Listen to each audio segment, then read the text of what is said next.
guys, welcome back to Rustic and Lace DIY. If you're new here, I just want to say welcome. I'm so glad you're here, and since you're here, if you like what you see, please hit that subscribe button as well as the notification bell so you are notified when I upload the next video. And also give me that thumbs up because that really does help my channel grow. And if you're returning, well, welcome back, and I'm so grateful that you're here as well. And I am really excited to show you guys what I did today. We purchased some items at some thrift stores, and I just spruced them up a little bit, and maybe even a lot. But anyways, I really like them. I think it came out beautiful. I hope you like them as well. Let me know in the comment box below what you think, and maybe if there's some things that you would like to see from me, let me know in the comment box below as well. So I hope you're excited. I hope I don't get blown away. And let's begin. Okay, so I got this candle holder at Goodwill, and that was the picture before, minus the blue tape. I was getting it ready to spray paint, and you can see there I spray painted it gray, and then I'm using this gather sign and these boxwood plants and some baby's breath. And those boxwood plants I got from Walmart for 97 cents, and they're beautiful plants. They are amazing. So what I did here is I started off by painting those votive cups, and I painted them with my Waverly chalk paint in the color ink, and I go around and I go all the way about 3/4 of the way up, right to the point where it starts whitening. And once I got done with each one of those, I wasn't really happy with how shiny that silver spray paint was. So I went ahead and took that black paint and just started distressing all around the edge of the candle holder. And I did both sides, and I did along the rim of the votive cups, just kind of did some distressing little dots here and there. And I think I did some on the inside or on the top of the swirly things, but I don't remember. So then once I was done with that, I grabbed this gather sign, and I'm painting that with the black ink. Ink is what it's called, paint as well. And this sign I received in the mystery box that I got from Sammy at Unicorn Dust Designs. If you don't know about that box, I will link a video in my description box that you can watch where I describe what happened with that box. But when I got this, I had already been like 2 weeks since I had spray painted that candle holder, and I was trying to figure out what I wanted to do with it. And when I saw that gather sign, it's like a light bulb went off in my brain, and I thought, oh, I know exactly what I wanted. I mean, I could picture it exactly what I wanted to do with this. So I was very excited to finally finish this candle holder. So once I got done painting that, I just dried it with my heat gun for time's sake. And then I took some jute twine and I wrap it around each of the votive cups. I think I wrapped it like 2 or 3 times. And then I'm just going to tie a knot at the front of it. And I'm going to do that with every one. And once I got done, a couple of them didn't want to stay up, so I just put a little dab of hot glue on them to just kind of hold it up there. So once I got done, I just hot glue this gather sign. It's kind of at an angle, it might be kind of hard to tell, but I just put some hot glue there. And then I turn it around, and I'm starting to look at, okay, how do I want to do this to the back? Because, I don't want it to be plain. So I decided to take some of that boxwood, and I just cut the pick apart, and I just start hot gluing it to the back and just kind of playing around with it because I want it to be full. And so I just place the stems here and there to see where it's going to look good. And then I did take some of that floral foam and hot glue some pieces in so I could help stick the plants in there too. So once I was almost done, I realized there was that big gap in the middle. So I decided to take this buffalo check ribbon, and I got this at Big Lots, I believe, and I cut it two pieces in 16-inch strips, and then I'm going to do one in an 8-inch. And I take those two 16-inch pieces and I hot glue them together to make a circle. And then once I get, excuse me, I've got allergies going on here. I put them together and I get my twisty tie once I scrunch them up, and I twist it all together. And then I'm going to cut that third piece out at 8 inches, and that's going to be the tail.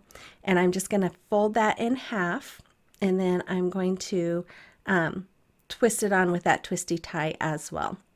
And that will be the tail of the bow. And then I just fluff it and move the tails around a little bit to get it all even the way I want it.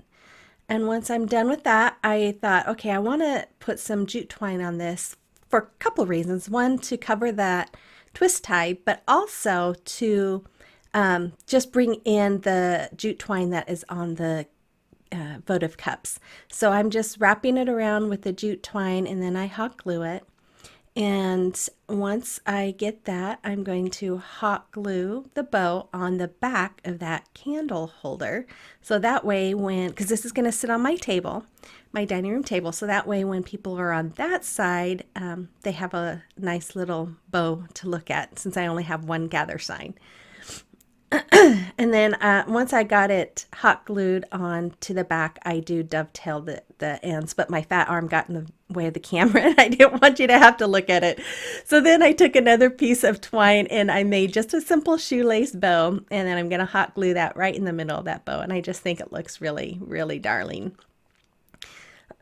So once I'm done with that, I just turn it around and I start filling in the front with some more of that boxwood greenery, and I just go in behind the gather sign and I'm just hot gluing pieces all around the back, towards the bottom, just anywhere there was any open gaps. I just hot glued them all so it just looked full. I wanted it to look full, and like that gather sign was sitting in a bush of boxwood. So, and then once I got that all done, I added some baby's breath to it, and then there was a little hole from the hanger on the gather sign, so I just made another little bow out of the jute twine, and I just hot glue that right over that bow so that you can't see it. And that is that. And there it is on my table. I just think it looks so pretty, and I think there's the back side of it, and there you go. And then on the next project, I bought this frame. This frame was $2, not $1.98 at the thrift store, and it was half off, so I really got it for $1. And I found those handles at Hobby Lobby on clearance for $1.24 each. And then that paper is just contact paper that I got from Walmart. So I start off by just wiping down the frame because it was really dirty. So once I got it all clean, then I had to try and get the back off, and it was stapled in there really good. And you can see my husband's hand in there. He's trying to help me. So because my needle nose pliers, they weren't wanting to work. So I got that little, what do you call it? The scraper, and I started lifting up on it, and I was able to lift up enough to start getting that staple to come up. So I had my little pliers there that I'm pulling the staples out and using that scraper, and then my husband brings me some little tool that he had that helped a lot too. He's such a sweetheart. So I got them all off. It really wasn't that hard. You just kind of had to maneuver. Once you started getting the back part up, those staples started coming out easier. So once I was done, I wiped that up again because I wanted to make sure it was nice and clean. And then I decided to paint this with my Waverly chalk paint in the color Elephant. And so I paint it completely around. Now, I probably should have sanded this. So if you do something like this, you should sand it first. As I was painting, I was like, oh man, I should have sanded this first. So that's my suggestion, is just make sure you sand it.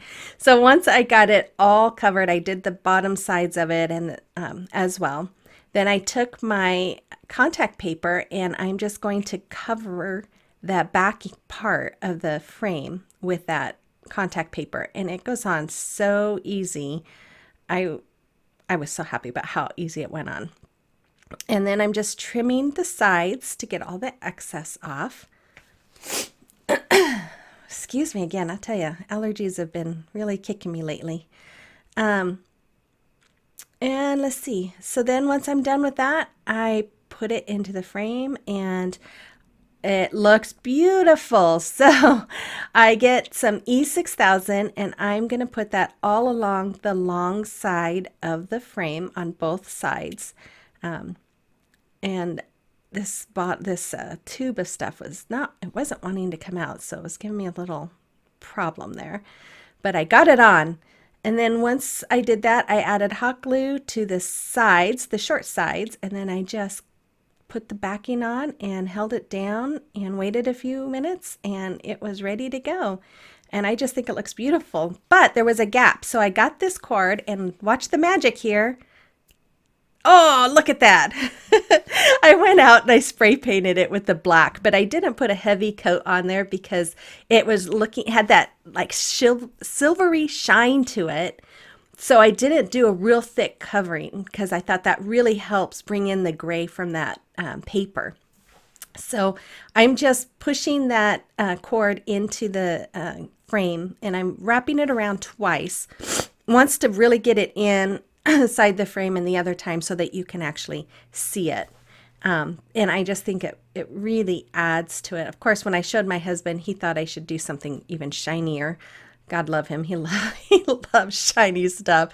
I thought I was bad. Oh, anyways, but I just think it looks out really pretty. It looks really good up front. It's harder to see here on the camera, but in person it's really nice looking. And here I'm just doing some distressing with my black ink color chalk paint.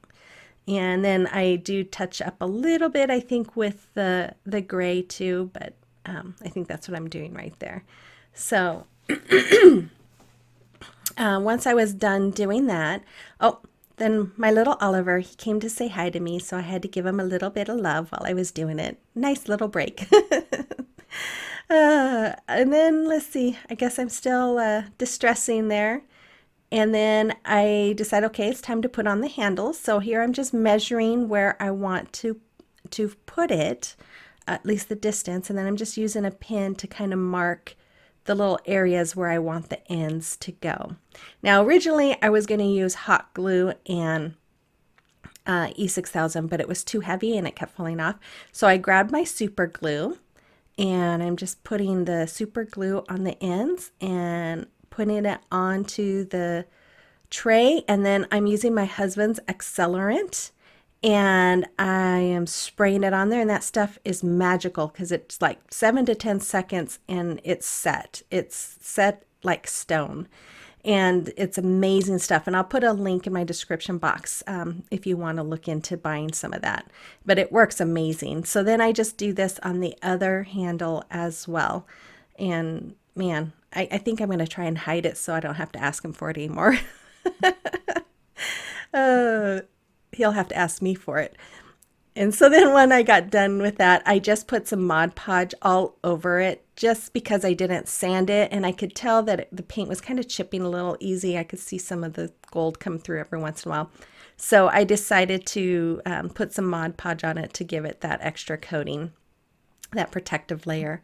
And then there it is. It was as easy as that. So there's the before, that ugly gold, and then there's the after, and I absolutely love the way it came out. So this is what we did, or this is the last project. So these are the items that I used. I got these for 99 cents and they were half off. No, actually they weren't half off. They were just 99 cents. These were $1.98. And then those are little light fixtures, and those were 99 cents. So we've got $2, $4, $6, $8. So just under $9 to make these candle holders, which you can't even buy one usually for that. So here I'm just wiping this off. And I am painting all the candlesticks and those little light holders. I guess I don't know, what do you call them? Light shades, lamp shades, or not lamp shades, but you know, the light fixtures. So I do paint all of them white, and I do have to put like 2 coats of paint on each one. And so then once I was done, I went in with my elephant chalk paint, and I'm just distressing, and I distressed all the candlesticks and the light fixtures with the gray paint. And I love the way this came out. And I know I've said this before, I'm not huge on distressing, but I really, really liked this. In fact, they were too white for me, and I just felt like it had to have some distressing, and I just thought they came out beautiful. And then once I got them all distressed, then I did go in with my white and just kind of softened some of those distressed lines. Then I take my, yeah, you see, this is, I'm playing with around, making sure this is what I want to do. So I put some E6000 on half of the candlestick and then some hot glue on the other half. And again, you don't want to mix them because then they will not work right.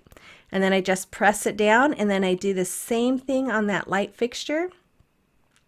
And I just put it on the top. And these, I put some little tea light candles in, and they fit perfectly in that little hole. They just dropped right in, just perfectly. So then there was a little gap there, and so I thought, oh, it needs something there. So I grabbed some of that nautical rope, and I cut the length that I needed, and then I just added some hot glue, which I probably didn't even need to do because it just really fit right in there, but I just wanted to make sure it didn't fall out. And then once I got them both on there, I took my elephant chalk paint, and I'm just painting the rope with that color. And then I take my white chalk paint, and I go over all of that gray. That nautical rope looks white, but when you put it up to white, it's really like a cream color.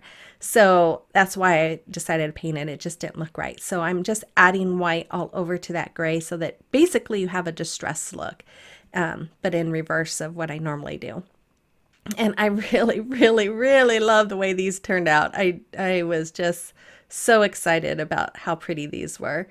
And you'll see that final project. So there you go.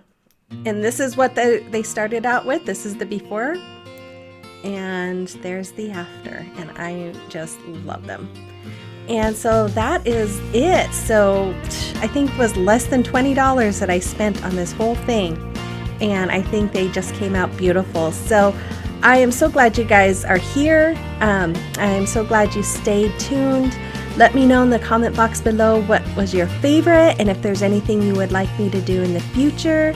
And I hope you guys all have a wonderful week.